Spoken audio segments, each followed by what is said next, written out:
RTC ఛార్జీల పెంపునకు నిరసనగా BRS party తలపెట్టిన చలో బస్ భవన్ కార్యక్రమం ఉద్రిక్తతలకు దారితీసింది.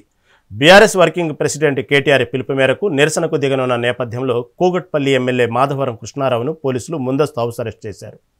మరోవైపు మాజీ మంత్రులు కేటీఆర్, హరీష్ రావుల ఇళ్ల వద్ద కూడా పోలీసులు భారీగా మోహరించారు.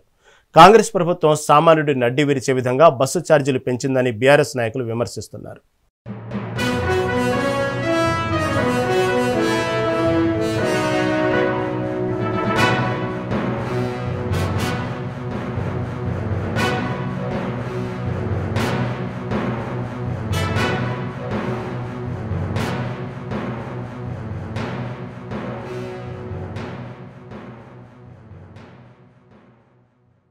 ఆర్టీసీ ఛార్జీల పెంపునకు నిరసనగా బీఆర్ఎస్ పార్టీ తలపెట్టిన చలో బస్ భవన్ కార్యక్రమం ఉద్రిక్తతలకు దారితీసింది.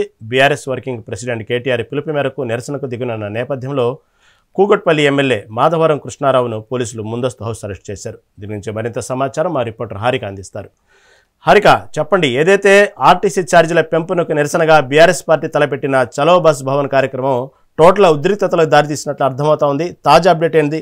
ఎందుకంటే బీఆర్ఎస్ నాయకులకు సంబంధించినటువంటి నాయకులు హౌస్ అరెస్టులు జరగటం మనం చూస్తున్నాం. పరిస్థితులు ఎలా ఉన్నాయి? తాజా అప్డేట్ ఏంటి హారిక?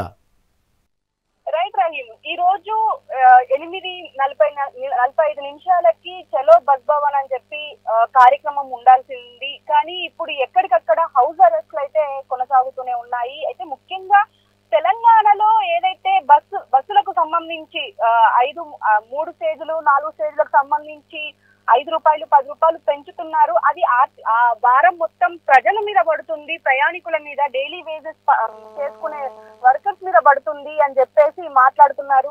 అయితే దీనికి సంబంధించి అంటే ఆర్టీసీ అప్పులను తీసుకొచ్చి ప్రజల మీద వెయ్యడం ఏంది, ఇది చాలా అన్యాయం అంటూ బీఆర్ఎస్ కార్యకర్తలతో పాటు ప్రధాన నేతలు, అటు వర్కింగ్ ప్రెసిడెంట్ కేటీఆర్, హరీష్ రావు, ఇలా అందరూ ఇప్పుడు ప్రస్తుతం ఉన్న ఎమ్మెల్యేలు కూడా ఇప్పుడు ఈ నిరసనలో పాల్గొనడానికి రెడీ అయ్యారు. అయితే దీనికి సంబంధించి ఇటు హరీష్ రావును కోకపేటలో ఇంటి చుట్టూ పోలీసులు అయితే మోహరించారు. ఒక పక్క మాధవరం కృష్ణారావు కూకట్పల్లిలో ఆయనని హౌస్ అరెస్ట్ చేశారు. ఇలా ఎక్కడికక్కడ అటు సబితా ఇంద్రారెడ్డిని, ఇటు హరీష్ రావుని, అందరినీ ఎక్కడికక్కడ హౌస్ అరెస్ట్లు అయితే చేస్తున్నారు. కానీ ఇప్పుడు మరి ఈ నిరసన కొనసాగుతుందా లేదా, అసలు ఇప్పుడు మరి కాసేపట్లోనే హరీష్ రావు ప్రెస్ మీట్ ఉంది, మరి ఎక్కడి నుంచి మాట్లాడతారు అన్నది మాత్రం చూడాలి. ఎందుకంటే ఇప్పటికే ఒక పక్క ఇటు భారాలు పెరిగిపోతున్నాయి ప్రజల మీద అని చెప్పి మాట్లాడుతున్నారు కాబట్టి.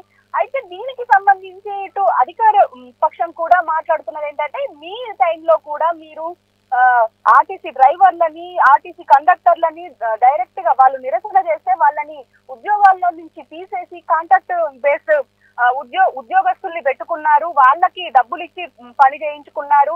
అలాగే మళ్ళీ వాళ్ళని యూనియన్ లోకి చేరొద్దు అని చెప్పేసి ఎన్నో కండిషన్లు పెట్టారు. అది మర్చినట్టున్నారు ప్రతిపక్షం అని చెప్పేసి ఇలా మాట్లాడుకున్నారు.